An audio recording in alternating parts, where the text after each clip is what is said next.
Now, this is what we're going to be solving. This here is called the triangle of Pascal.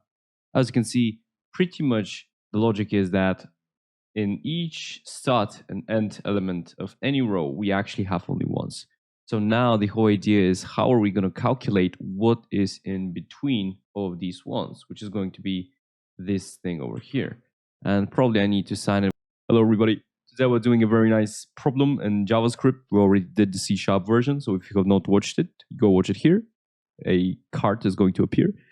And this problem was given by Google in a coding interview. So let's actually solve it up. Now, this thing over here that you are actually seeing is called the triangle of Pascal. So what is this actually going to do and how is this going to be solved? It might seem very tricky and mathematical, but do not fear because we're obviously going to solve it together. So there is nothing to be worried about. Or you can just skip to the solution if you do not want to, to see the explanation. All right, so one thing is very important here. By each start and end number, right over here, you can see that we have ones. So pretty much we have rows, and this is some mathematical game. So we have infinite amount of rows, and obviously the things inside is still going to be infinite. And one thing interesting is that in the first row, you can see we go 1, 2, 3, 4, then we have 5, then we have 6, then we have 7. On the second row, we have some other stuff. So it's some kind of a mathematical game. Not gay. I'm not entirely sure what's the purpose of this in real life. I'm not entirely sure if somebody uses it, but obviously we have a coding interview, so let's actually solve it. Now, one thing to note is that we're actually going to get in this function, the parameter that we're going to get is num rows. Now, this num rows is going to tell me, okay, I want to get the triangle to row number 5, for example. As you can see, this is going to be the first, second, third, fourth, fifth. And here in the fifth, I'm going to be expected to return 1, 4, 6, 6, 4, 1. So that's pretty much it. That's how we're going to do it.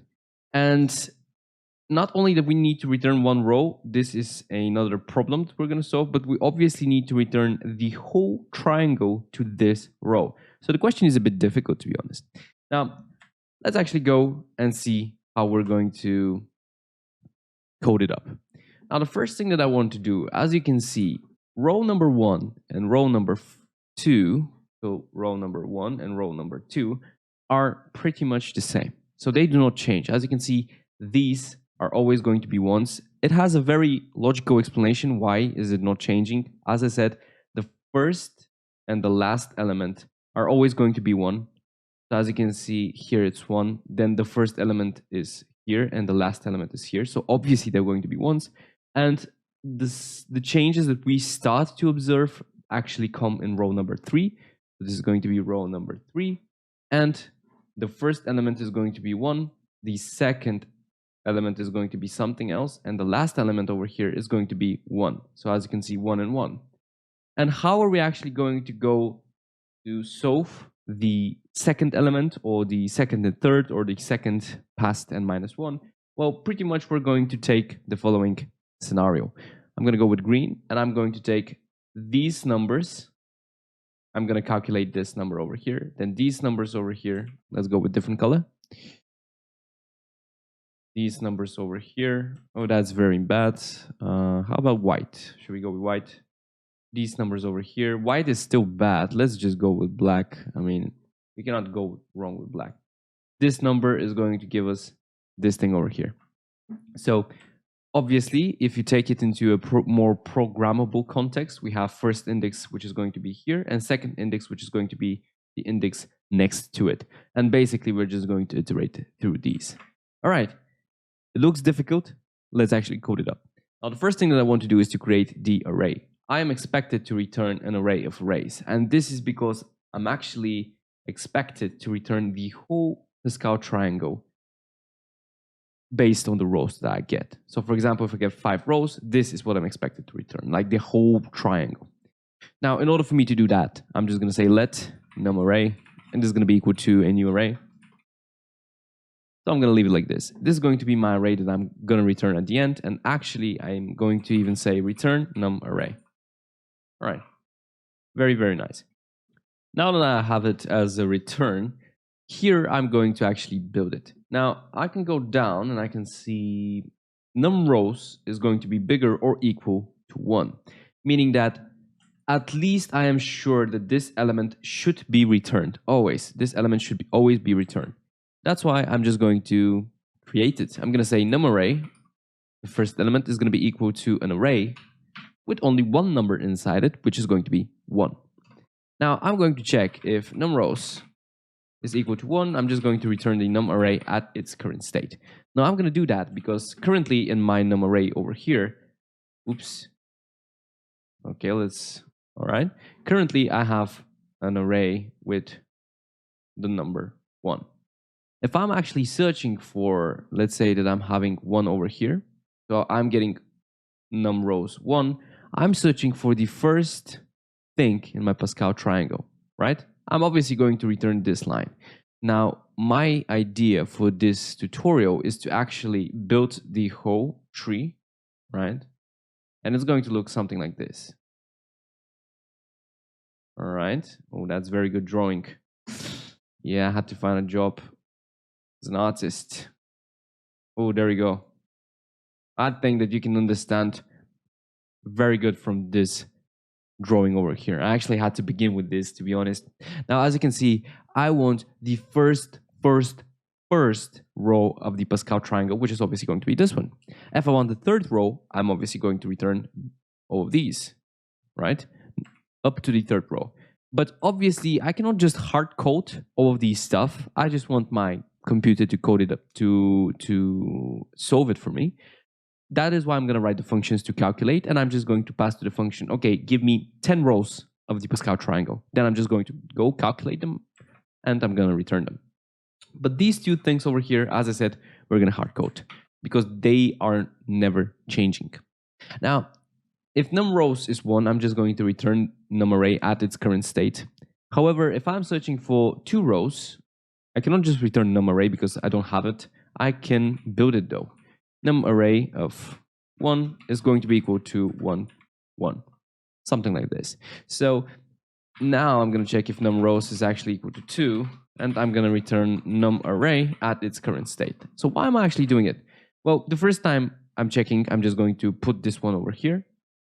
But I want the second row, so obviously I'm going to put it first. So I've built it this. And then if I'm searching for the second, I'm just going to return its current state. So here is actually the point where this is becoming interesting.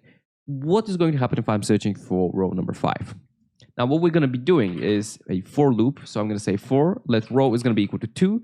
Keep in mind 2 because we have already got 1 and 2. And if I'm searching for 3, obviously I'm not going to start from here. Rather, I'm going to start from here. So row is going to be equal to 2, row is going to be less than num rows that were passed, and row is going to go up. Now, very, very interesting stuff are about to happen. For me calculating row number 4, what am I going to need? Well, obviously I'm going to be needing row number 3. So I'm going to need the previous row. Whenever I'm actually calculating nth row, I need the nth minus 1 row. So obviously I need to extract that, and I'm going to say let previous array, and this is going to be previous row. This is going to be equal to num array dot at minus 1. This is always going to give me my final thing. So let's actually go to the analogy where I have 1, 2, 3 as a row. Calculating row number 3 is going to be requiring row number 2. So obviously I'm just going to take 2, and then I'm going to be able to calculate 3. I'm taking always minus 1. So for example, if I have row number 1, 2, 3, and 4, minus 1 is going to give me the last currently available row, which is going to be obviously in this collection, row number 4. You guessed it right. So it's going to be this thing over here. Good. Now that I actually take it, you have to remember the first and the last element are always going to be equal to 1. Always. This is the game. Now, I'm going to say new array, and I'm going to say new row. This is going to be equal to a new array. The new row is going to be equal to new array, and I need to say new row dot push, and I'm going to push number 1. Now I'm pushing 1 as I said, because each and every single time this has to be 1, and you guessed it right, the last element has to be 1 as well. So I'm going to say new row dot push the second one. And here in the middle, I'm actually going to perform calculation of the row. Good. How are we actually going to perform calculations? Well, I want to extract the numbers. So the first thing that I'm going to do is I'm going to say let nums is going to be equal to calculate row is going to be with the previous array that we got, which is going to be previous row. So we have already extracted this, we have already extracted this row, right? I already got it in previous row. And now I'm actually going to pass it to a function to calculate these numbers over here. And then I'm going to add them, add one, add these numbers, add the other one, and store it. Pretty simple. The final thing for me to do is to actually calculate this, to create this function, which is called, what was it called? Calculate row. I'm just going to copy that. So I'm just going to say var calculate row is going to be equal to a function. The function is taking, I don't know, previous row, an array. So I'm just going to say r, and let's start doing the function. Now I'm going to be expected to return an array with the numbers, the calculated numbers. So I'm going to say just return array here. All right, and then I'm just going to go with a simple for loop. Or let first index is going to be equal to 0 and second index is going to be equal to 1. Now, why I'm doing that? Well, because once I actually have the row 1, 3, 3, 1, in order for me to calculate the other numbers, which is going to be for the other row, I need to take this and this, right? So let's say I want these two numbers. Then I want these two numbers. Finally, I want these two numbers. And that's pretty much it. So I'm going to get 3 numbers, and they are going to be 4, 6, 4. So for this, I'm going to use first index as 1, and second index is going to be next to it. Then I'm actually going to say second index is less than r length. And I'm doing that because this index is the bigger one. So obviously checking against the bigger one. And of course, I'm going to increment both of them. So first index plus plus. This loop got a bit big, so I'm just going to drop it down like so. And here I'm going to say the following. Return array. I'm going to say push. And the value that I'm going to be pushing in my array is the array that I got from first index plus array that I got of second index. Pretty simple. And I'm going to return array. Good. So now that I actually have return array in my nums over here, I can put all of these calculated numbers that I have. So currently in my nums, I'm going to say I'm going to have 4, 6, and 4 as an array. And I need to loop through this array and put the numbers into this array over here. So what we actually have, let's say new row is currently going to have 1 inside. The next numbers are going to be these nums. So I want to say 4, 6, 4. And finally, this thing over here, which is going to be 1. And finally, this whole row I'm going to append to num array. All right, how are we going to do that? Nums.forEach, and I'm going to say element. I can go with x, and then I can say new. Actually, let's go with current element. And this current element is going to be doing new array. Oops, not new array. I want to put it into the new row. New row dot push, and I'm going to push the current element. So once I'm actually pushing it, I already have it. Then I'm going to say new row dot push 1. And finally, of course, I need to say new array, num array, push new row. Nice. Oops, Control S. All right, let's run the code and see if it's going to work. Good, everything is working fine. Let's go with example test cases. I'm going to go with 15, 20 even. Let's see. Can I accept 20? Yeah. And hopefully it's going to work. Nice. Here you can see it. All right, let's submit and see what's happening.